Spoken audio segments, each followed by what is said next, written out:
Hello everybody and welcome to Adobe Live. First, we'd like to begin by acknowledging the traditional owners of the land in which we are creating and streaming from today and pay our respects to elders past, present and emerging. My name is Flynn and I am here with fantastic Sophie Elinor. Hi Sophie, how you doing? Hey Flynn, I'm good. How are you? I'm good. I don't know why my voice went up so high when I said hi Sophie, but I did. And now we're up at this level and you've just got to maintain that for the rest of the stream now, unfortunately. Yeah. No, let's bring it back down. What's up chat as well?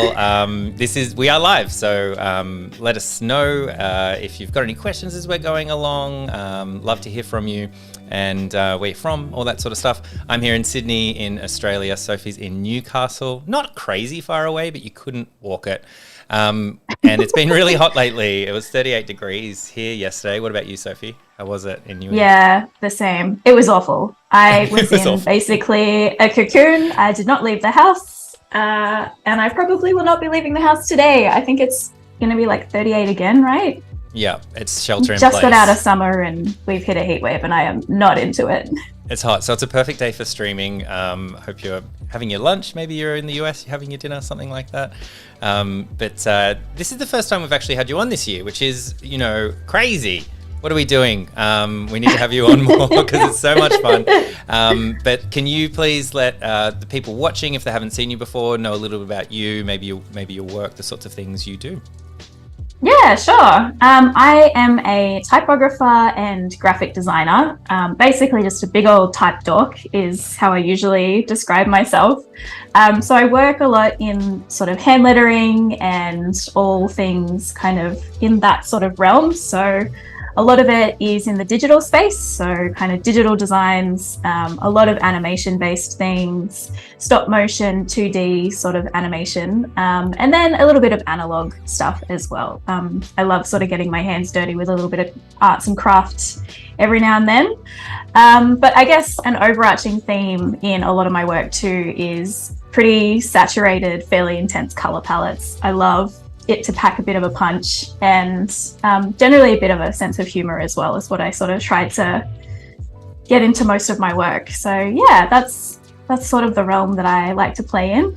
That's great. And yeah, talk about a bit of fun in the work. I think the last stream we did was just all about butts. If I remember that correctly, right. It's all flashing back to me. Yeah, a lot of puns. And you haven't had me on since then, I can't think why. Took that long to get through, all the paperwork through legal. No, we're all so good. Sorry. Yeah, we love having you on. But let's get to it. Let's jump across, and I'll let you kind of transition us across, and we can check out some of your work and kind of fade into what we're doing today. Yeah. So this is, I guess, like a little sample of my more recent kind of work. Instagram's where I keep most up to date online. But today and tomorrow, what I wanted to focus on are just some really simple animation techniques. If maybe you're an illustrator who's kind of wanting to sort of dive into that space and it is feeling a little bit overwhelming, perhaps, or if you're a type-based person like me and you're just kind of trying to figure out a way to inject a bit more movement into your work. I thought today what we could focus on is some Photoshop animation. For me, that is a really sort of gentle, cruisy, easy gateway spot. If you're kind of already pretty familiar with the software, but maybe haven't just taken that next step into making it dance around a little bit. So just to kind of give you a little bit of an example of the types of things we'll be creating today. It's this sort of frame by frame animation. Yeah. Awesome. So it can be kind of time consuming, but it's quite simple. So really more than anything, you just need a bit of patience with it. Each of these sort of frames is drawn by hand and then kind of composited together in Photoshop, just sort of like a flip book, I guess, but we're doing it digitally.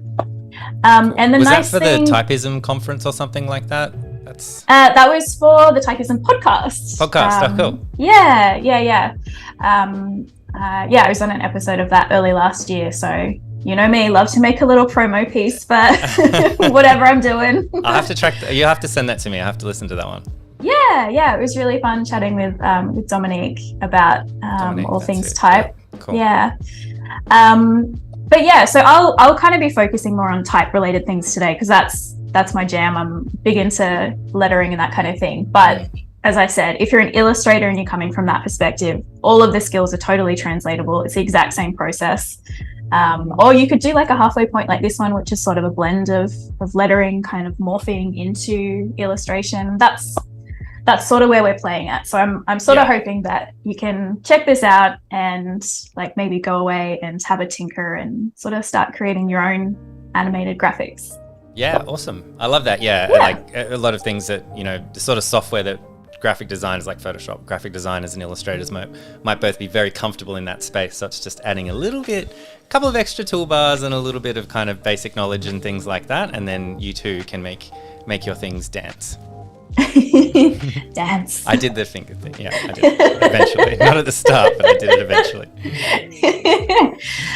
So I thought I would start with my concept. So I'll just kind of talk you through my idea for this. So what I want is one word morphing into the other, similar to the examples that we looked at before. And I thought, since we're, you know, Adobe APAC, I thought let's go with a real Aussie kind of phrase. And we're going to be going from yeah into nah. The old yeah nah. Yeah, nah. I got called out for doing that the other day. I had no idea I did it. My inner Australian came out. Yeah. My wife said, "Did you say yeah nah? I don't think I've ever heard you say that." I said, "I don't think I did." Nah, yeah? Nah, yeah. Nah.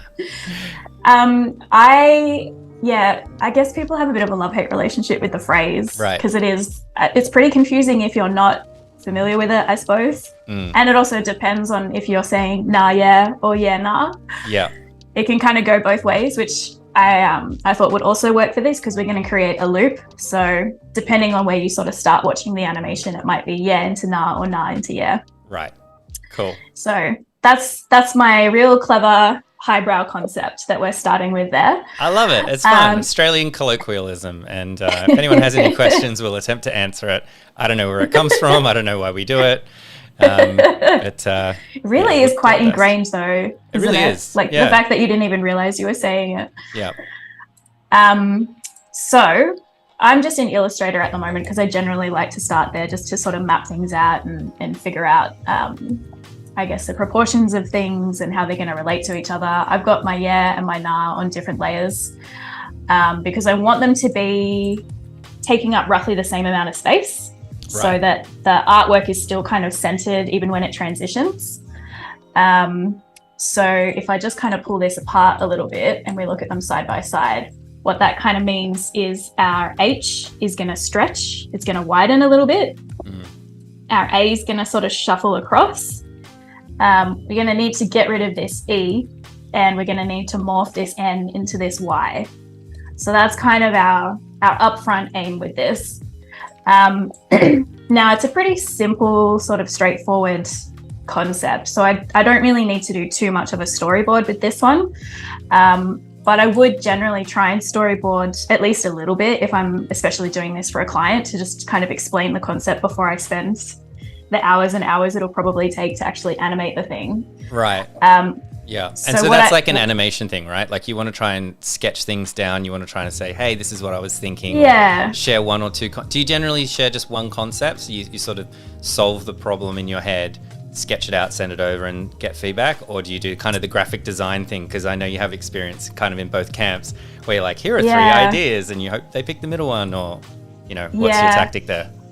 It is a bit of a balance between those two worlds for sure. I think I probably wouldn't go to the lengths of creating 3 entire storyboards, but what I might do is say 3 concepts, maybe just single frame images at the start, let them pick a direction and then kind of flesh it out to storyboard stage. Because it's just quite a lot of work to, like, if it's a 90-second long animation or something, then that's a lot of duplication of that could be days. Yeah, that would take me a long time. Yeah. But just to kind of I guess visualize more clearly what I was talking about up here with the way I'm picturing the characters moving, I've drawn what I think looks like, you know, in those like American football movies where they have those like NFL play diagrams before they do the big match.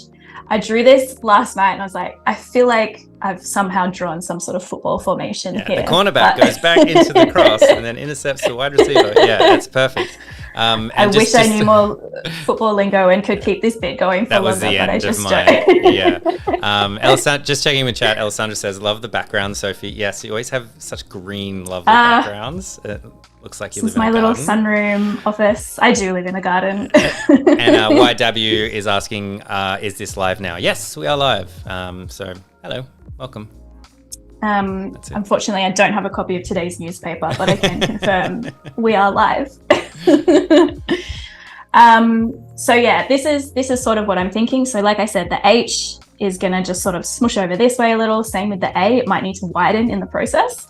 But the real sort of fancy pants work that we'll be doing is with the Y and the E, morphing that into an N.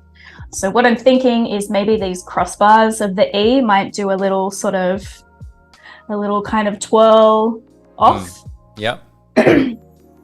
And with the Y, I thought, again, let's make it a little bit fancy because we are in Photoshop. And one of the real strengths of Photoshop is that you can be really specific with the frames. You can be really like artistic and creative with your transitions. In After Effects, you're a bit more limited with those sort of, I guess, artsy kind of transitions, but we can kind of go to town in Photoshop. So what I'm thinking is... And that's because you can kind of, whatever the frame is, it can be really whatever you want as long as it kind of works. Yeah. Whereas After Effects is a bit more mathematical. Like it's... Yeah, and because it's sort of blending between keyframes, I mean, we might talk a bit more about this in tomorrow's stream where we go into After Effects. Little teaser for you there. But because After Effects, you're kind of just giving it 2 keyframes and it's figuring out the sort of in-between frames. It can kind of like, if your start and end frames are really dramatically different, it can sometimes just lose the plot in the middle and it's not at all how you want it to look. Like it'll just... like the geometry of it is just not how you're picturing. Yeah. And it can be like quite time consuming to go in and fix that. Whereas in Photoshop, we have complete control over every single frame, how it's looking. So yeah, with that in mind, I'm thinking this little arm of the Y might kind of come off, shoot up and come around to form that diagonal of the N. And this little guy here might just straighten up to form that vertical. Yeah. So I think maybe we'll just focus on the Y and the E first up, because that's sort of the most exciting bit. So I will jump over into Photoshop, which at the moment looks a bit of a hot mess. Basically, I've just copied across my yeah, my nah, and my background. And is the yeah and nah as text or anything like that, or is it just like a PNG? Just as pixels. Yeah. Yep. Yeah. It's really more of a reference layer for me. I'm not actually going to be using these at all in the animation. It's kind of just, it's kind of my first and my last keyframe, essentially. So I've got my starting point and my end point, and I'm just going to sort of figure it out in the middle. Yeah, cool. Oh, I have a big old frog in my throat today, which is great. The first thing when we are going to start animating in Photoshop is really just to pull up the timeline window, which you can find window timeline. And this is going to open up basically everything we need to know about animating in Photoshop. It can all be done in this little window here. There are very few controls here, which is kind of nice. Yeah. If, again, you're just sort of entering into it. It's, you know, you can't get too lost with it. I'm just going to take a swig of water because... That's a good idea. Oh. Do it. Alessandra's saying, because we're discussing the yeah, nah origin and how it works and what it means. Alessandra's saying... It's a real chicken and egg situation, I think. in Cape Verdean culture, we kind of have the same thing too. Sim now, no, and now sim, I'm probably pronouncing that horribly, equals yes. Yeah, that's interesting, isn't it? That's quite cool. Thanks for sharing that. That is cool. It's typically the way, like we think we're something like uniquely Australian, then find out that we're so special. Like, yeah, we do actually we've been doing that for thousands of years. Yeah, that sounds about right. Actually, sounds about right. Yeah. So when I've opened up that timeline window, what that's done is it's just automatically sort of transferred my layers into tracks, essentially like video tracks in this timeline layer. At the moment, and I can just sort of zoom in using this little scrubber at the bottom here. A few things before we get started is we just want to check the settings of this. So we want to go in and set the timeline frame rate to begin with. And I think that's opened up on my other window. It has. Let's bring it over here. At the moment, it's set to 30. That is way too many. We do not want to be drawing 30 frames per second. Right. We are going to have RSI by the end of it. And also, I think one of the really nice things about doing hand-drawn animation is being able to see that it's been hand-drawn. I kind of don't want it to be too perfect and too smooth, because if I wanted that, I would just do it in After Effects, because I can achieve that precision much more quickly over there. So it's like a kind of style, like frame by frame animation. Or hand-drawn animation is a bit of a stylistic choice, as well as the particular app you use and things. Cool. Yeah, and I would probably choose a similar frame rate if I was doing like a stop motion or that kind of thing. Like, you want to actually be able to kind of see all of the work that you've done in each frame. So 12 frames per second is a pretty good sort of amount to aim for. And I'm just going to add just a clean layer above this. Maybe we'll call it YE to N, because we're going to be going from our letters Y and E morphing into N. And just quickly, I'm just going to go through and chop this layer up into a bunch of little pieces. So I'm getting my individual frames here. And do you have there's a question from chat. Do you have a preference for using tracks over individual frames in Photoshop? Yeah, I can't quite. I've tried playing around with the frame setting in Photoshop before, and I think it's more sort of set up for if you have one single artwork with like a million layers and you just turn off and on different layers in each frame. Yeah. Because I think if you adjust anything beyond that on any of those layers, it adjusts it on every frame. So for the sort of thing that I'm doing, I find this workspace a bit more useful. Cool. But yeah, maybe I just haven't been coming at it from the right angle. Because it is, it's a bit of a different workflow. Yeah, that makes sense. Yeah. I've done lots of like 1-2 animations or something where like one thing flashes and the next thing and then the next thing, and that's it, and it just loops, and it's perfect for that because it's very quick, very easy to understand, easy to do. Yeah, it definitely has its place for sure. But for this type of thing, and especially because sometimes I like to have, layers running underneath everything, like sort of layering up different visuals. I sort of haven't figured out a way to do that easily in the frame by frame setting. Okay, so we've chopped up our layer into a bunch of like individual pieces here. I don't think we'll need more than 2 seconds, but I'm just going to leave that there in case we do. And we will just kind of zoom in a little bit here. And what I'm going to do with my and nah layers is just kind of knock back the opacity a little bit and kind of treat them a little bit like an onion skin, which is something else that we will we'll switch that on in a second. But just before we get started, I just want to get these 2 frames kind of sitting in the right spot. And I think we are pretty much ready to go. I've put the nah a little bit more opaque in the background just so that I'm not as distracted. It can kind of get confusing once you switch the onion layer on and you've got like, you're seeing the frame before and the frame after and you're kind of forgetting where you are. So I just like to have my starting point a little bit more visible than my end. Yeah, that makes sense. Just to begin with. Yeah. And then we can basically just start getting into it. So I usually, when I'm doing this, will draw everything in pure white. I kind of know what color scheme I'm going for here. But even so, it just gives me a bit of flexibility at the end. If I want to change colors, I can just sort of add an adjustment layer at the top and universally change everything underneath it if it's all in white. Right. Whereas if it's in a color, it's like a bit more mucking around to do that. And it's just a little bit clearer when you're drawing to do it this way. So is that the way that you pretty much always do it, even if you have like brand colors or you know what the color palette's going to be? Just like, but who knows? I might have to change it in the future. So those things always change. The first time you're like, the second you start thinking, no, I know exactly what I'm doing, is when they'll change it on you. Yeah.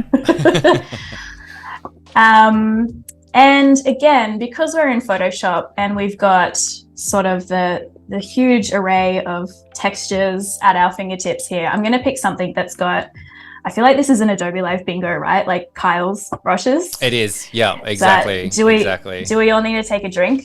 Kyle gets like a tingle up his spine every time we mention him on Adobe Live. Yeah. Beautiful. I love that we can do that for him. So I'm just going to go with an HB sort of thing. We don't need to get too fancy about it, but this is again, one of the nice things about Photoshop versus After Effects is that we've got all these textures and we can be quite I guess artistic with it. I should also just mention too, I'm going to be drawing on my iPad here, kind of using it as a second screen, but obviously if you've got whatever sort of tablet, or if you're really handy with a mouse, then you can kind of go all in there. But really, I'm just going to start. Maybe I'll make this a little bigger just so we can kind of see what I'm doing here. I'm just going to start by really roughly kind of outlining my letter Y, just as a starting point. And this is the kind of quite therapeutic sort of element of it. So even though there's like quite a lot of work to do here, we're just drawing frames, it's just chill. So this is like music on in the background, Netflix. Absolutely. Streaming a show. Last of Us. No spoilers. So good.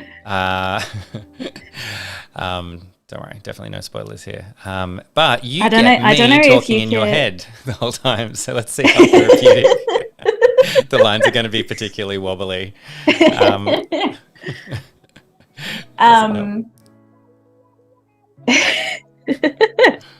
I don't know if you could focus on this while you're watching The Last of Us. I feel like that's a really needs your entire attention sort of show, isn't it? Depends how many times you've watched the same episode over and over again, though. Oh, how many are you up to? I usually watch them twice because I watch one with my wife and then I tend to have it on in the background the next day, next morning, like as I'm having my coffee. I'm like, I got to watch that again. That's so funny. Okay, so we've got our first frame here, and now I can just switch my layer off because I'm just gonna maybe let's do the E as well while I'm here. Spoke too soon. Did you play the game as well, Flynn? I didn't. No, it's on a platform that I don't have, so I've always heard such good things about the game, but never got to play it. And then when they've done so well with the series, I'm very excited for the future of executives going, actually, maybe there's some good storytelling in games, and we could make cultural, iconic series or movies out of them. Well. Because it's such a curse of computer games being turned into movies and them not being very good. So I'm excited. Oh, you didn't rate Angelina Jolie's Tomb Raider? You weren't a fan? I wasn't, no. But that did all right. That did all right. I'm sure there's examples, but it's the exception rather than the rule, I think. I have no idea what I'm talking about here because I haven't played the game. I only know it through my partner who's really into both the game and the TV show, and I'm sort of getting it's weekly recaps at the moment. Yeah, he's loving it. Yeah. It's a Monday night treat coming home after work. You got to watch this breakdown video. It goes for 4 hours, but it's really says it better than I ever could. I've got a question for you from chat. If you have questions, throw them in chat as we're going along. Question from Alessandra. Sophie, what is something you animated that was out of your comfort zone that you ended up liking it? Oh, that's a good question. Are there crickets in the music that I'm playing? That is hilarious. So perfectly timed too. Almost like an animated tumbleweed, like coming over. That was amazing timing. I don't know if I could just hear it because I had the headphones on. We need a toilet flush sound. Yes. And we need some air horns. And what else can we get going in there? I have sounds. Anyway, no, I don't. One thing that I did recently that was sort of very different to anything I've done before is I gave claymation a bit of a go. Cool. I've never really done that before, but I did a course by this incredible animator whose work I love called Kaho Yoshida, who just does the most beautiful mixed media animations. So it's a lot of physical sort of stop motion, but then she goes in and works hand-drawn Photoshop frame by frame stuff over it. Sometimes she takes it into After Effects and adds a bit of magic there. So real sort of cross-platform, very like every possible texture and technique, she fuses it all together with that sort of thing. Yeah. And yeah, this was my first crack busting out a bit of plasticine, and that's really cool. I had no sort of expectations with it. It was just for me, which, you know, took the pressure off it a little bit, because, you know, when you're your own client, it doesn't really matter if you stuff up. Yeah. Or it's worse. Yeah. I'm so disappointed in myself. Stupid. Yeah, but no, it was really, really fun, and I'm kind of keen to do some more and play around with it and see what else I can kind of create in that realm, because it just brought together so many things that I love sort of playing around with. It's really cool. I was going to say, like, the extra skills of animation within that, like the claymation is really cool, but it's so amplified by the whooshing and everything around it, like the contour lines. I don't know, there's a better word for it, but the lines kind of showing movement and everything, like, really add to the feeling of everything. That's really cool. Chat heard crickets too, so that's great. Perfect. Unintentional. So embarrassing. Okay, so we've got our Y and our E drawn on our first layer here. So I'm going to switch the year reference layer off. And what I'm going to do now is enable onion skins. And it doesn't look like it's done much at this stage, except sort of fudge the colors a little bit. But when I flick so at the moment I'm on this layer, when I flick to my next layer here, you can kind of see that this YE underneath has become a little bit more faded. Right. And I think I've just got it set to 1 frame. If I go into my onion skin settings, which again is opening up on my other desktop. I didn't know there were onion skin settings. I thought it was just always 1 frame. There you go. You can set it to whatever you want in this little window here. I don't know why you would want it more than 1 frame, because I would just get really confused if I've got a dozen frames all layered on top of each other. And you can sort of play with the blend modes and stuff. Multiply is usually fine. So I probably don't want frames after, actually. Probably just want frames before is plenty, because I just want to see where I've come from, because I kind of know where I'm going. I'm heading towards Na. Na is our North Star. Na's the North Star. We're such bogans. Our accent is so just harsh, isn't it? It's a train wreck, isn't it? Yeah.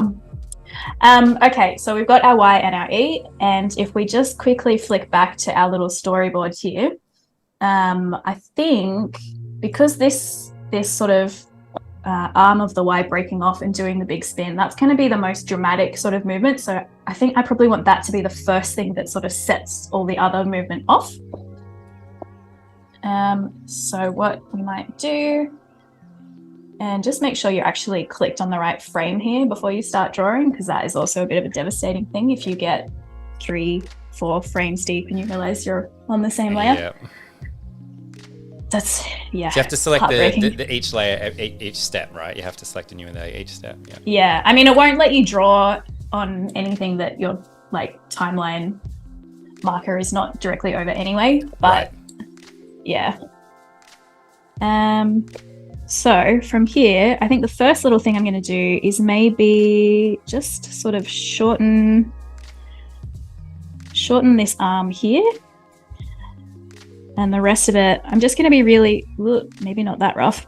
I'm just going to be quite quick and sketchy with this so we can try and get some movement happening pretty quick. The rest of it, I'm going to keep fairly similar because I don't want all of the movement to be happening at once. That's kind of a good thing that After Effects has taught me is that sort of layering of movement rather than having, and I think that's probably a trap that if you're sort of starting out, you can fall into, is thinking that everything should be moving all at once. Right. It just creates kind of confusion. You can't, your eye doesn't know where to look, and you miss a lot of the, like all that hard work that you've put into it can be lost a little bit if you're sort of doing too much all at once. Right. Yeah. Unfortunately, that does mean drawing more frames when we're in Photoshop, but I do think it makes a big difference to do it that way. That's a good tip. And yeah. You can see falling into that trap early on, sort of thinking, well, everything has to move. The second frame, everything has to be moving to where they need to go as quickly as possible. I can see how that would be a mistake. The other thing is kind of thinking, and this is another sort of lesson from After Effects that carries over nicely into Photoshop. But the other thing is sort of thinking that everything needs to move at the same speed. Right. Again, that can just take all of your beautiful work and all of your hours of time and really flatten the story, I suppose. If everything's moving at the exact same speed, you're like, nah. Like, it's cool, but it could be cooler. It's cool, but it could be cooler. I like it. It's cool, but it could be cooler, you know? It's really, if we were in After Effects, that would be a real quick step involving just simply adding ease to your keyframes. Right. And what that looks like in Photoshop, accidentally press spacebar there, didn't mean to do that, is drawing, I guess, with your frames, sort of at the start of the movement. So you can kind of already see here, if I just kind of scrub through, we've got a couple of little frames sort of moving there. Nice.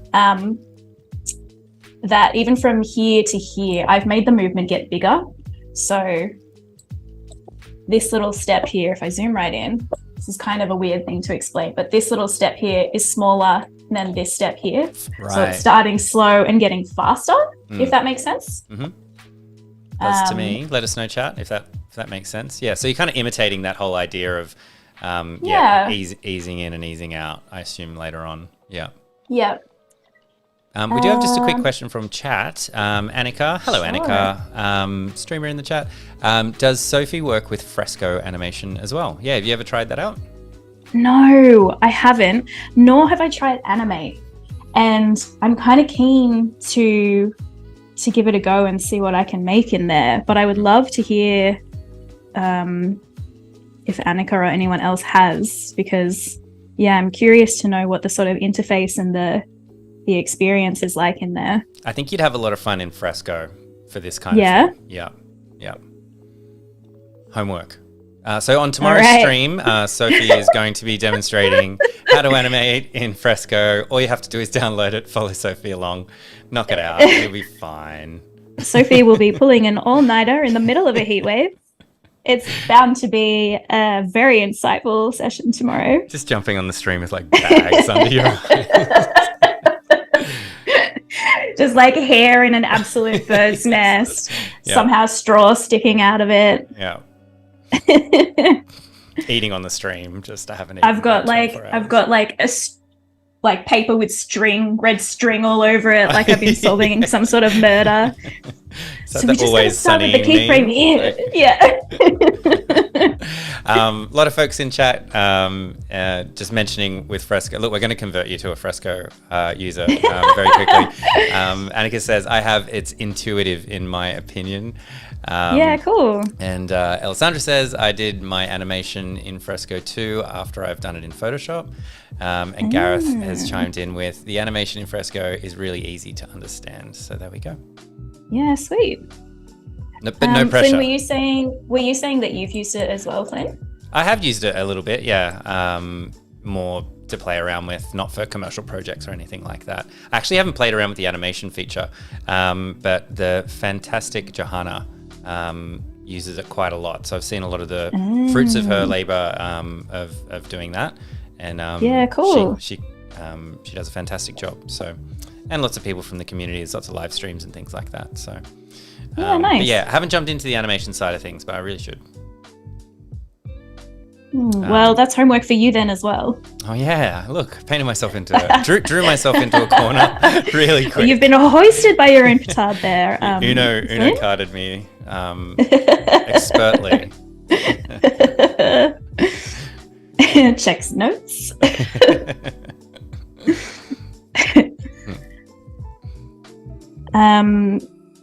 Yeah. What about Animate? Has anyone used Animate? Or is that sort of a different kettle of fish? Used it when it was Flash. Oh, okay. So it's like Flash grown up. Yeah, it's like Flash 2.0. I haven't used Animate myself. Johanna has a better memory than me, so maybe she can let us know in chat. Was it Bill Hope, I think, jumped in and did some keyframe animation on an Adobe Live, and it looked really fun actually, because it reminded me a lot of Flash, which I actually used heaps. The two programs in design school that I got super into were Flash and Director, and neither of them exist, and no one uses them for anything. So yeah, Gareth in chat, back when it was Flash, yeah, exactly. I think that's common knowledge. I hope that's common knowledge. Doesn't matter anyway. You're not getting a phone call in the background there, are you? Being like, abort.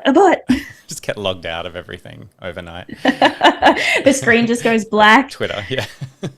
Oh no. Yep. Okay, so we're kind of moving on here. We've done, if I just sort of scrub back through, we've got our little sort of pull down. That's our little bit of anticipation of that arm of the Y just kind of springing down before it's going to launch up and around. So we've done that. And now we're going to sort of shoot. Actually, maybe I'll make that go even higher because we're kind of in the same spot here. Yeah, let's make that go a little bit higher. That's kind of one of the nice things about doing it this way too, is that it's a very forgiving sort of medium.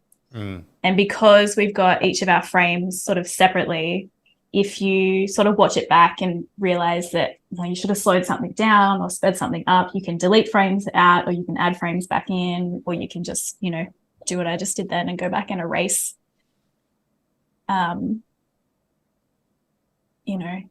whatever you've drawn if it's not quite in the right spot. So it's quite a natural kind of thing, right? Like it's pretty loose and pretty sort of making it up on the fly a little bit.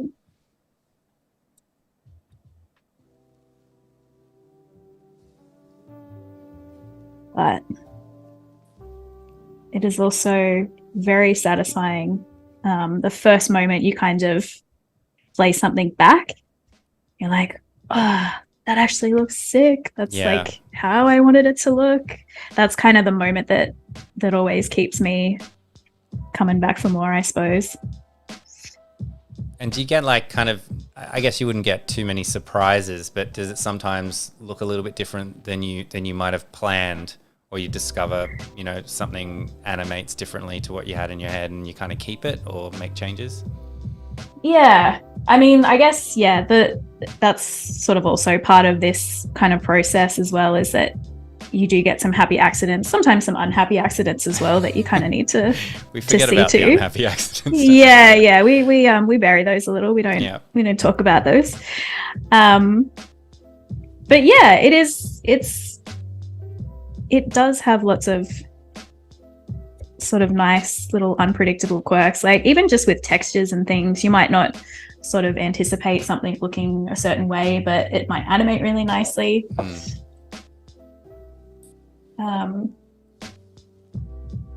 Yeah. Oops, I didn't draw out E in there. Maybe I'll just focus on the Y for now and we can come back and fill in those gaps. So again, because I want this movement to happen quite quickly, I'm sort of going to exaggerate these in between frames a little bit because I want it to be a big sort of quick swoosh happening. Right. So we've sort of gone from here up to here.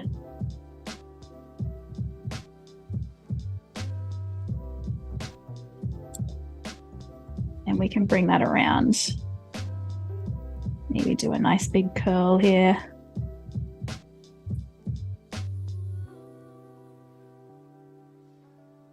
So I can see what you're talking about before. The difference between the steps is elongated. Like there's a bigger difference between the steps from the previous frame now because it's kind of ramping up.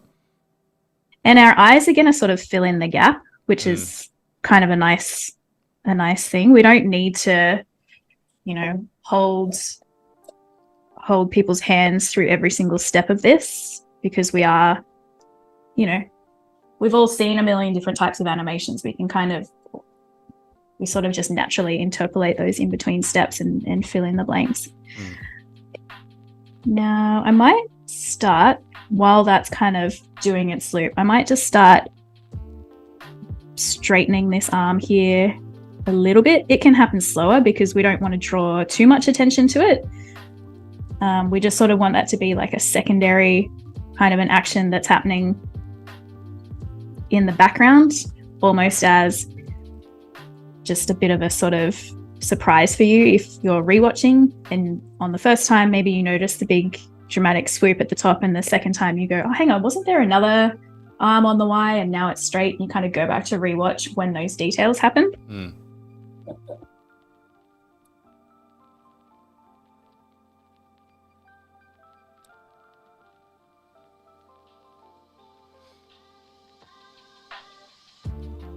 You know, you've made 2 accidental typography puns today. What have I done? Oh no! No. I just made a note because I wanted to see if you were doing it intentionally, but I don't think you did. What did I? You said this type of animation previously, which I thought, I really like that.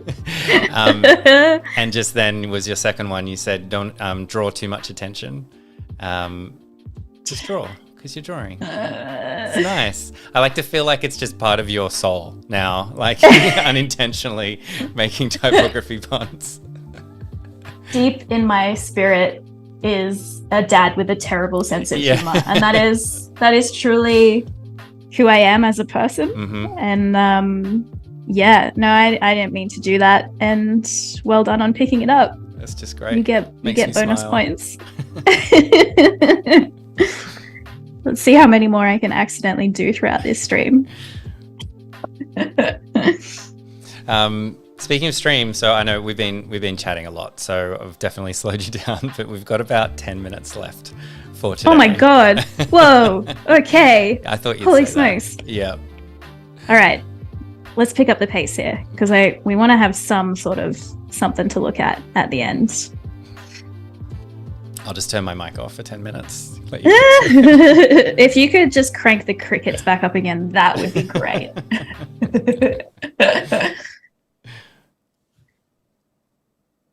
I'll check in with chat. So, how you doing, chat? Gonna give Sophie a few minutes to actually do some streaming. Hey, chat. What's going on? Great crowd here, everybody. Good to see all of your faces. But it's interesting seeing everyone kind of talk about the different programs that they've tried over the years and exploring new apps. Alessandra saying, all these things out of my comfort zone, but having fun exploring. That is like the perfect attitude. I do that a lot. Play around with lots of different apps and programs, particularly if I get like expired from someone on Adobe Live. I'm like, I really need to play around with that, at least to have a little bit of fun, get a bit of an understanding and appreciation for what's going on. I am a big advocate for just like having a play. Yeah. Like so much less pressure if you're just kind of, noodling around in something. There's no deadline. There's no like KPIs or whatever you have to meet. No client's going to lose millions of dollars. Yeah, exactly. But it's cool too that everyone's kind of done similar styles of animation in different software. I think that's kind of a nice thing about this style of thing too. Like maybe you are more comfy in another piece of software, but it's the exact same sort of principles that are involved. Yeah. And it kind of translates pretty well across all those things. That's it, isn't it? What's it, the 9 or 10 Disney animators kind of things that you see all the time? But it's funny because the first time you see that, it's like mind-blowing. Well, it was for me anyway. And it's like, oh yeah, see all that stuff. And if you look at an animation and you study it, you can see so many of those principles in it. And as you said, it doesn't matter what you're in, whether you're animating type or you're trying to kind of get a walking cycle going, or, you're watching CGI in a movie. A lot of those you'll see those principles time and time again, because it's how our brain kind of understands movement. And and so much of it, it's not like that. So much of it feels really obvious too when you see it written out like that. You're like, yeah, I know there needs to be follow through. Like that's so obvious. Yeah. But when you see something, as you say, that doesn't have that, you're like, ugh, uncanny valley, or just feels stiff or not right, Definitely. All right. So I can't believe we have how many minutes now? About 8 minutes left. We'd be pushing Oh my god. Oh my god. Pressure's on. All right, I'm going to get to the bottom of this diagonal crossbar on the end. But just I guess a reminder, I suppose, that pretty much the rest of this animation is the same sort of thing. We're just and this is kind of the trickiest bit too, that sort of big dramatic twirl that we're going for at the top. Jump straight in the deep end. Yeah, I should have started with a more straightforward one. But I think this is going to be the most exciting one.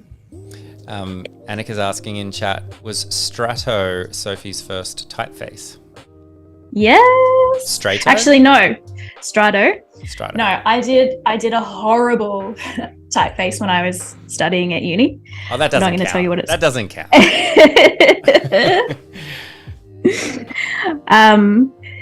But yes, Strato was... wow, I can't believe you dug that up. That's... I did that in 2014. Wow. In 2013, I did a couple of weeks study in Rome with the New York School of Visual Arts.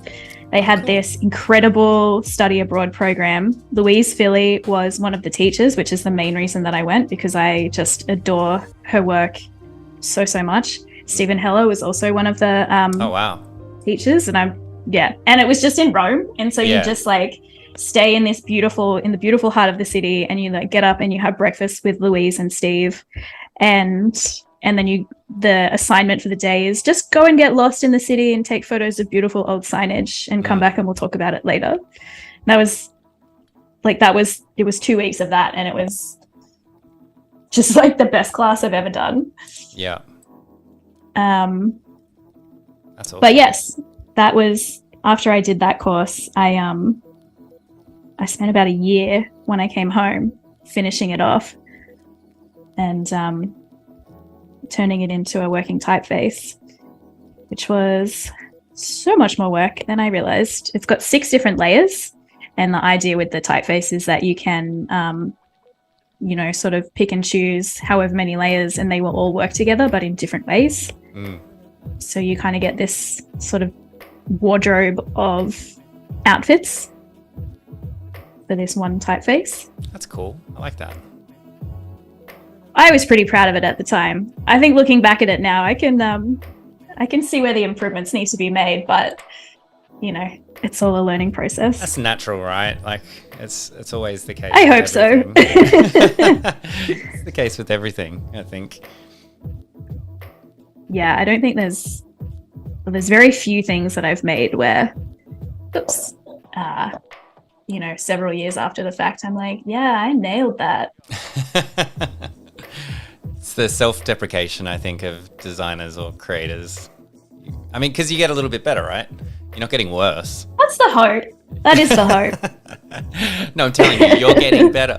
We're all getting better, you know?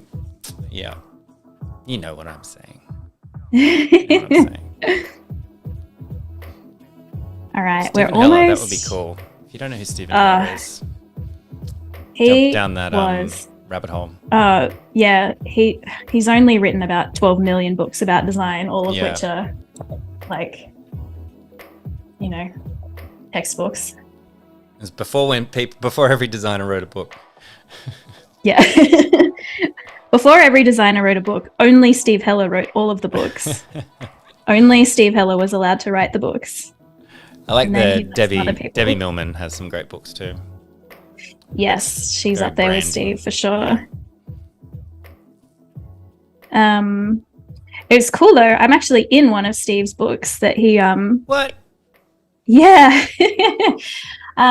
He has he and Lita Tallarico, who is one of the other teachers of the course, wrote a book together years ago called Typography Sketchbooks. And it's just like this massive collection of pages from inside the sketchbooks of different typographers. And it's just seeing all their beautiful, messy, like, you know, half-formed ideas with all their notes scrolled in there. That's cool. It's so delicious to scroll through. They did a second edition of that, and yeah, I've got a couple pages in that one, which that's was awesome. pretty exciting at the time. Yeah. You get residual okay. checks for that every couple of weeks. Just joking. Yeah, I'm just rolling in it. I've basically retired now and I'm living off my residuals from that 3-page feature. I will do a time update before you explain everything that you're doing right now. We've got about 3 or 4 minutes left. 4 for a hard cut. So. I'm going to switch the onion skins off now just so we can kind of get a clearer picture of this. And I might actually switch that off so we're just kind of getting our little drawings that we've just done then. And oh, cool. That's what we've got so far. I love how it drips down and kind of joins together. It's almost like water or like a liquid picks it up as it goes along. So it happens pretty quick.